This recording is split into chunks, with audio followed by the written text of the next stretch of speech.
7 ways to teach a vocabulary word. If you would like to skip ahead to any part of this video, there is going to be an elementary example, secondary example, and practice problems at the time markers you see on the screen. But if you want to keep watching, let's start with our current methods. How do we start teaching new vocabulary words?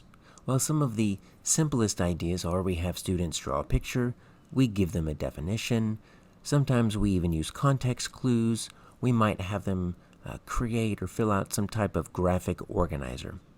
But as I'm going into classrooms, I'm seeing a lot of the same things again and again and again. The words get talked about a little bit, maybe they get drawn, they're put on a word wall, and they're never seen again, and students don't necessarily interact with them. So how can we teach vocabulary words in a way so that they are memorable from the very first moment that you even discuss them? Well, let's look at the ABCs of vocabulary instruction. These ABCs are 7 different ways that we can introduce our vocabulary terms. And so they're the ABCs because they start with the first 7 letters of the alphabet. So A is activate prior knowledge. It's always important to link your new word or your new term to prior knowledge because that's how we make meaning, is we connect new things to things that are already known. So if you can, activate that prior knowledge of your students. B is for bases or affixes. And sometimes there's a very powerful base, there's a prefix, there's a suffix, something that really gives you a good clue. Not always, but sometimes there is. C, context clues, are very helpful when you can find them. And oftentimes there are going to be enough clues within the context of the passage itself to give you some good ideas as to how to define that word. But once again, it's not always going to be there. Sometimes you get standalone vocabulary terms, like in math, that don't necessarily have a context for them. D is a descriptive definition. We always want our students to know what these words mean, but a descriptive definition is as if you're talking to a friend. So a friend asks you, hey, what does this word mean? And you say, well, it's kind of like, and you don't really use really big dictionary terms. You kind of describe it in layman's terms. That's what a descriptive definition is. Examples or non-examples is E. It's always helpful when you want to say, well, this word is kind of like this. Well, here's a real-world example. And a lot of times we can understand what words are simply because we look at the examples and non-examples. F, friendly words. That's really what we call synonyms down in the primary grades. But if you're 3rd grade and above, you probably want to use that vocabulary term, synonyms. But friendly words. So they're going to be close to your target word. They're not going to be exactly the same. There's going to be some nuances there that you can explore. But friendly words are synonyms that are very close to your target word. And then finally, grammar usage. How is this term used in grammar? Is it an adjective? Is it an adverb? Sometimes these carry over into the bases and affixes because you might get an ly suffix and that kind of lets you know it's an adverb. But you also, in grammar usage, if there are some interesting Greek or Latin roots that you kind of unlocks the door to a family of words, that's also something you pick up there. Either way, these ABCs are a buffet. They're not a 7-course meal. You would not want to introduce a new word with all 7 of these at once. It is much too much. So what you want to do is you want to aim for 3 to 5 of these when you are introducing new words.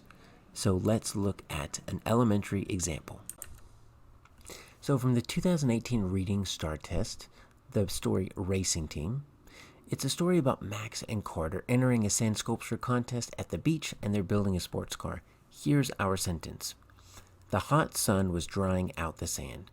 Carter grabbed a spray bottle and moistened the car, while Max shaped the headlights and the grille with his fingers.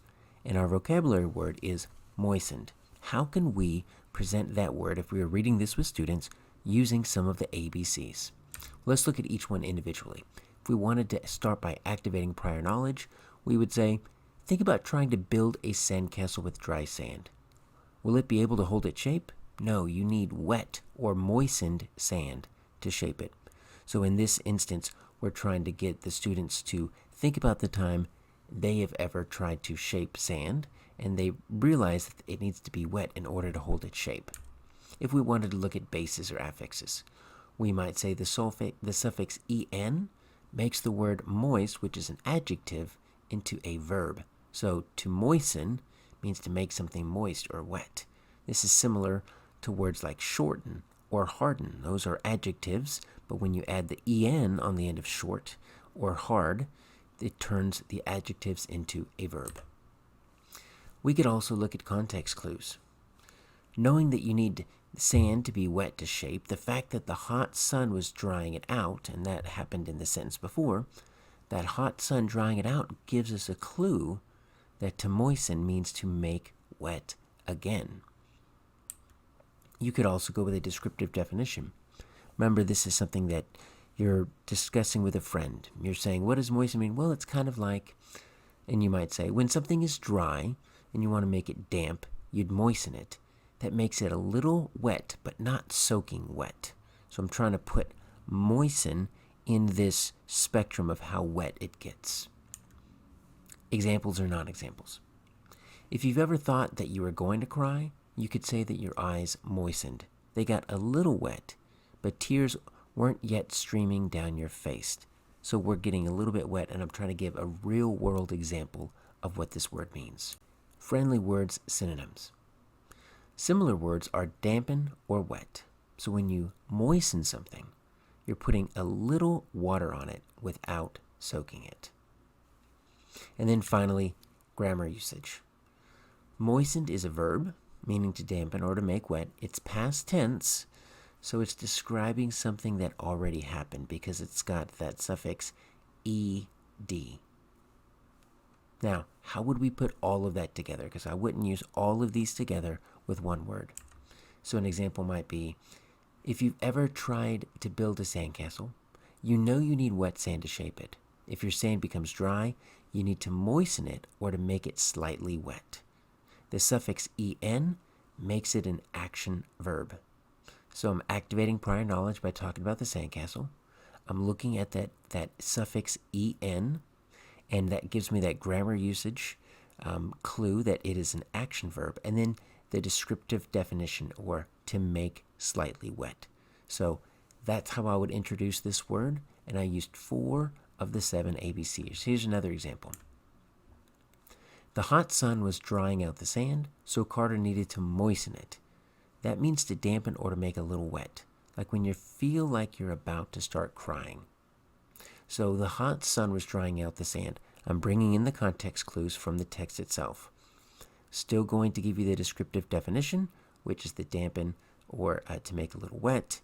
And then that dampen also is a synonym that we can use, and the example is like when you feel like you're about to start crying.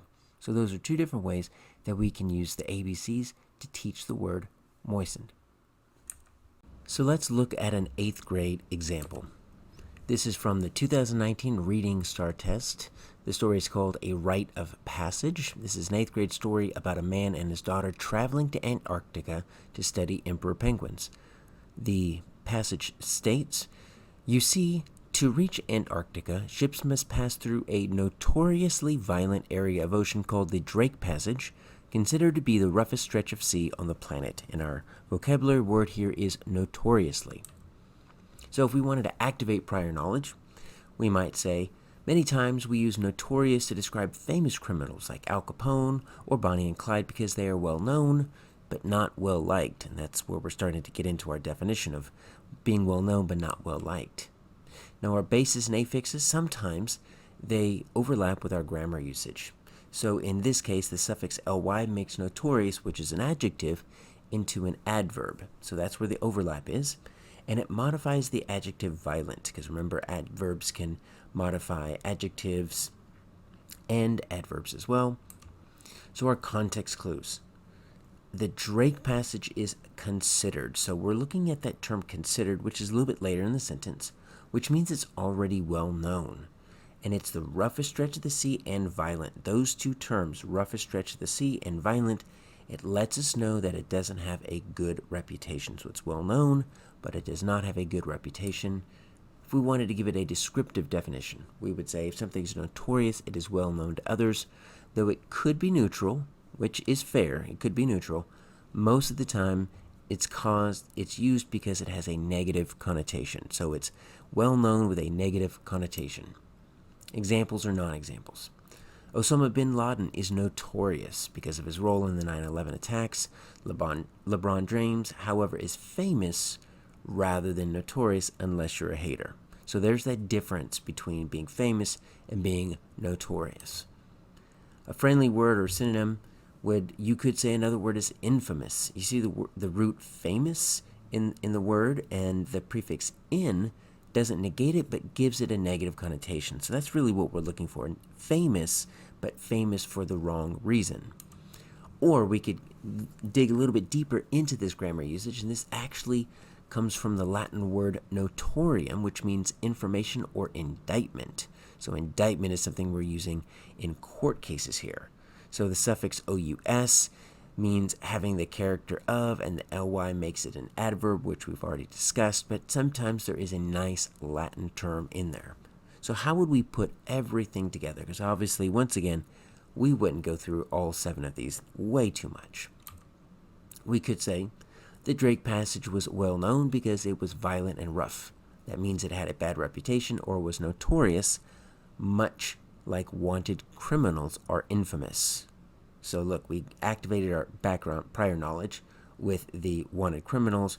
We used the context clues of the violent and rough. We gave a descriptive definition. It had a bad reputation. And we gave it a friendly word or synonym with the idea that it was infamous. If you wanted to go a different direction, you could say notorious people are well known but not well liked. It comes from the Latin word notorium, which means indictment, a formal accusation of a crime. That's how bad the C passage was.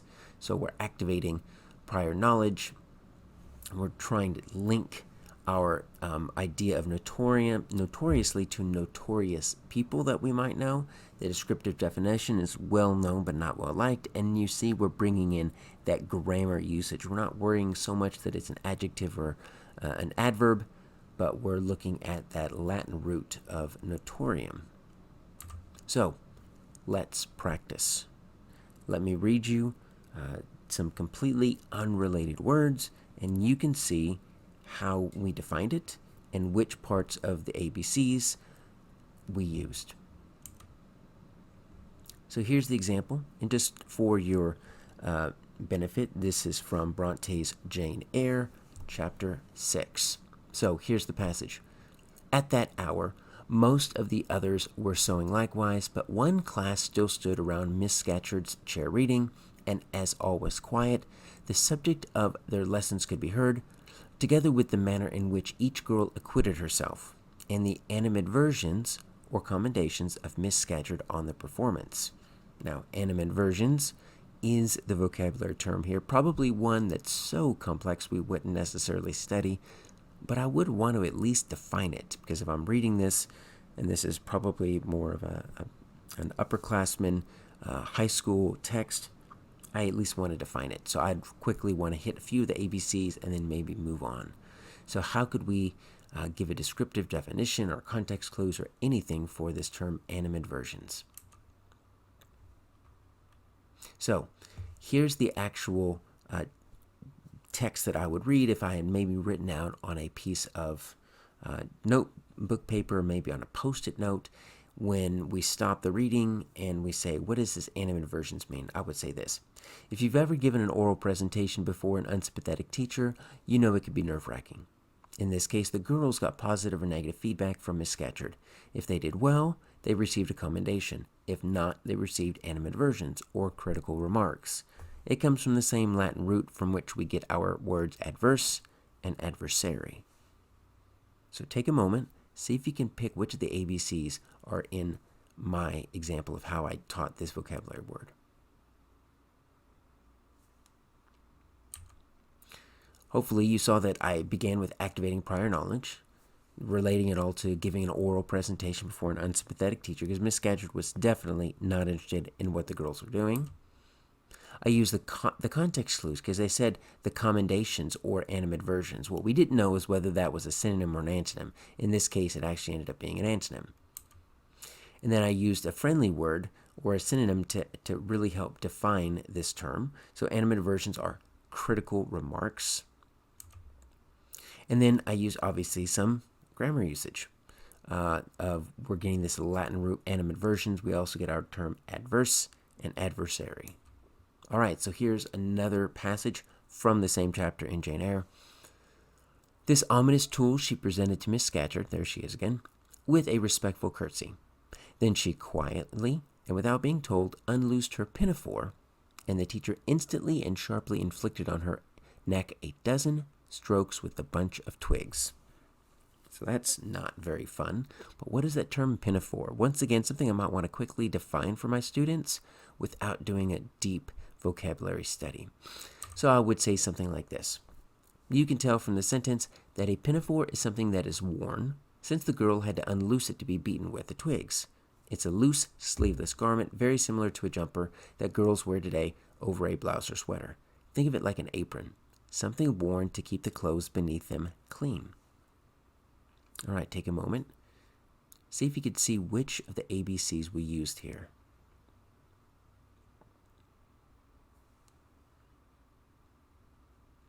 All right, so we started with the context clues. We had to unloose it, so that means it was something that was worn. So that's the only type of context clues.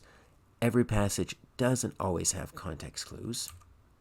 A descriptive definition, which is actually, I had to Google this. I didn't know what a pinafore was. It's a loose, sleeveless garment, very similar to a jumper.